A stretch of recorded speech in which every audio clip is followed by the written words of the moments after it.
বাজে সকাল 6:10। আমি উঠেছি সকাল 6টায়।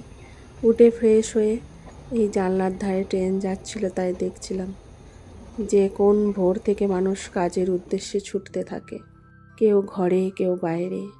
আমাদের মতো যারা হাউস ওয়াইফ তারা ঘরের সকালে কাজে ব্যস্ত, আর যারা বাইরে যায় তাদের এক ব্যস্ততা। সকালে উঠে আমি চিড়েটা একটু ভিজিয়ে নিয়েছি, চিড়ের পোহা বানিয়ে দেবো মেয়েকে স্কুলের টিফিন। তো আজ থেকে স্কুল শুরু হলো গণপতি পুজোর পর থেকে। এখনও বিসর্জন হয়নি, কারণ 10 দিনে বিসর্জন হয়। তো 7 দিন পর স্কুল খুললো, আবার বিসর্জনে ছুটি দেবে স্কুল। আর এদিকে মেয়েকে আমি চুলটা বেঁধে দেবো। ওইদিকে বাদামটা একটু ভাজতে দিয়ে এলাম, দিয়ে মেয়েটাকে চুলটা বেঁধে দিচ্ছি। সকালের দিকটা খুবই অসুবিধা হয়ে যায়, একদিকে মেয়ে চুল বাঁধা, একদিকে টিফিন করা। আসলে 6:30টায় বেরিয়ে যায়, ওই জন্য একটু তাড়াহুড়ো থাকে। আর এদিকে বাদামটা মোটামুটি ভাজা হয়ে গেছে। চলো তোমাদের সাথে শেয়ার করি।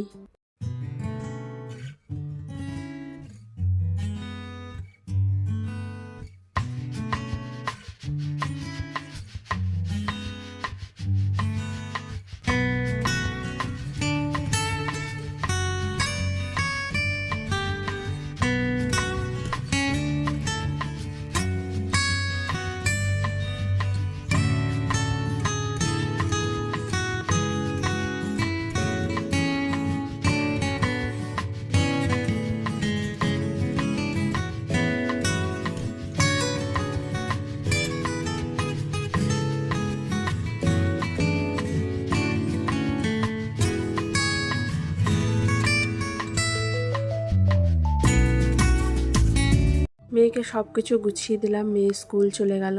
সকালে রামবাবু ওকে স্কুল ছাড়ে, আর এখন বাজে 6:35। তারপরে আমি সব সবজি টবজি বনিয়ে নিয়েছিলাম, আর এখন বাজে সকাল 9টা। ছোটো মেয়ে উঠে পড়েছে। পোহা বানিয়েছিলাম, তো ছোটো মেয়েকে ওই খেতে দিয়েছি আমি। আর এদিকে ডিমটা সেদ্ধ করতে দিয়েছি আলাদা। আমি ডিম আলাদাই সিদ্ধ করতে দিই, আর আলু আলাদা।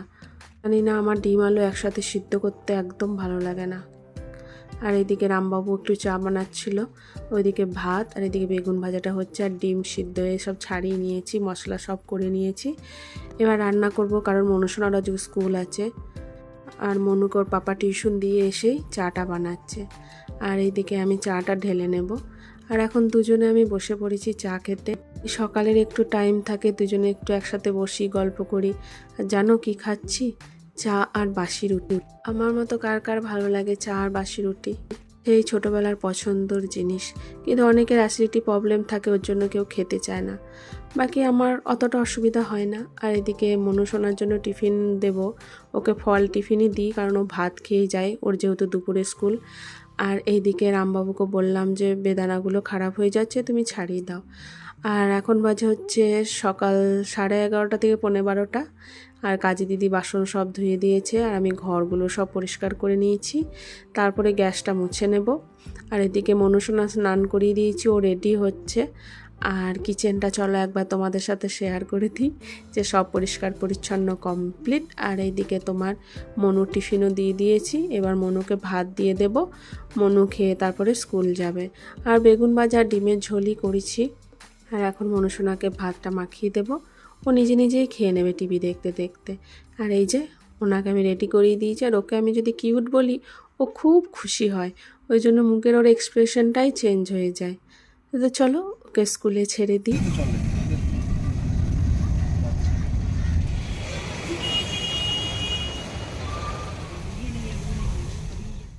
ছোটো মেয়েকে স্কুলে ছেড়ে আধ ঘন্টা মতো আমাদের দাঁড়াতে হয়েছে, কারণ ওটা রেগুলার, কারণ বড় মেয়ের ছুটি একটু লেট হয়। আর ছোটো মেয়েকে ছেড়ে আমাকে রোজই আধা ঘন্টা করে দাঁড়াতে হয়। তো বড় মেয়েকে নিয়ে এবার আমি ঘরে যাচ্ছি।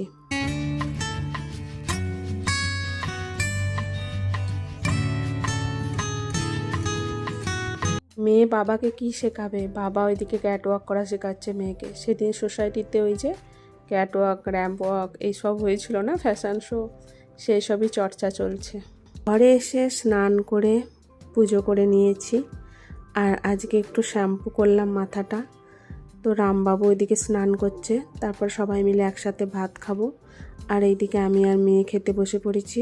এখন বেগুন ভাজা নিয়ে কাহানি হচ্ছে, বলছে আমি বেগুন ভাজাটা খাবো না। আমি বললাম খেয়ে দেখ, ভালো লাগছে। আর এইদিকে রামবাবু ওকে বলছে যে একটু সবজি খাবি না, তাহলে কি করে শক্তি পাবি। আর এইদিকে মেয়ের খেলা আছে, তো মেয়েকে একটু টিফিন দিয়ে দিচ্ছি। ভাত খেয়ে নিয়েছে, তো খেলা টেলা করে তারপরে একটু ফল খেয়ে নেবে।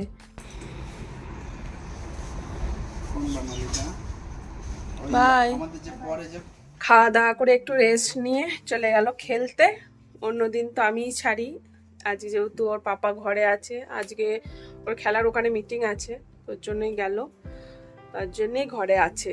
নাহলে এই সময় আমাকে যেতে হয় ছাড়তে, ছেড়ে চলে আসি, কারণ মনুকে স্কুল থেকে নিতে হয়, তারপর আবার ওকে আনতে যেতে হয়, সেই জন্য। তো আজকে সোনুর পাপাকে নিয়ে একবারে আসবে, আমি মনুকে আনতে চলে যাব। এখন একটু রেস্ট নেব, আজকেও ছাড়তে গেল, তো আজকে আমার একটু আরাম, এখন একটু রেস্ট নেব। আর যদি ভিডিও এডিটের কিছু কাজ থাকে করে নেব। রেডি হয়ে গেছি, যাব মনুকে আনতে, কারণ রামবাবু রিশুকে নিয়ে চলে আসবে, তাহলে আমাকে তো মনুকে আনতে যেতে হবে না। অন্যদিন কি হয়, আমি আগে মনুকে নিয়ে ডাইরেক্ট রিশুকে আনতে চলে যাই খেলার ওখানে, তারপর ওকে টিউশন ছেড়ে তারপর ঘরে আসি। তো করবো হচ্ছে ঘুগনি, ওর জন্য একটু মটর ভিজাতে দেবো, কারণ আজকে কুমড়োর তরকারি করলে ফেলে দেবে, খাবে না কেউ। কারণ এই 2 দিন আগে 3 দিন আগে কুমড়ো তরকারি করেছিলাম, তো আজকে একটু ঘুগনি করবো, একটু ঝাল ঝাল ঘুগনি রুটি দিয়ে, ভালোই লাগে খেতে। চলো মটরটা ভিজিয়ে দিই। জল নিয়েছি, এবারে অল্প একটু মটর আছে, ঘুগনি হবে না, ক্যান্সেল। এইটাতে ছোলা আছে।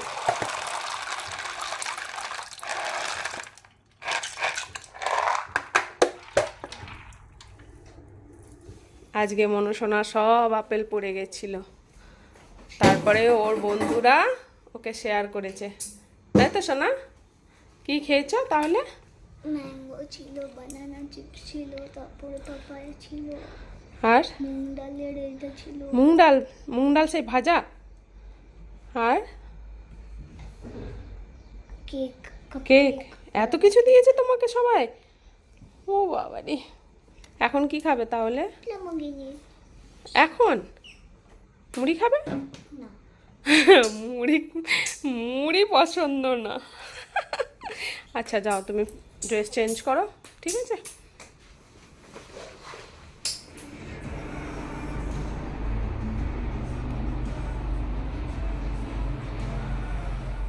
রাতে রান্নাতে তো ঘুগনি ক্যান্সেল হয়ে এই যে চানা মশলা হবে, কারণ মটর বেশি ছিল না। আর এইদিকে আমি আটা মেখে নিয়েছি, রুটি করব। আর ওইদিকে রামবাবু আমাকে একটু সাহায্য করছে চানা মশলাটা করতে। আর এইদিকে দেখো হয়ে গেছে চানা মশলা, তো খুব বেশি ঝোল না, একটু মাখো মাখো করলাম, রুটি দিয়ে এটা খেতে খুবই ভালো লাগে। এবার মেয়েগুলোকে ডাকবো, ডেকে ওদেরকে খেতে দিয়ে দেবো।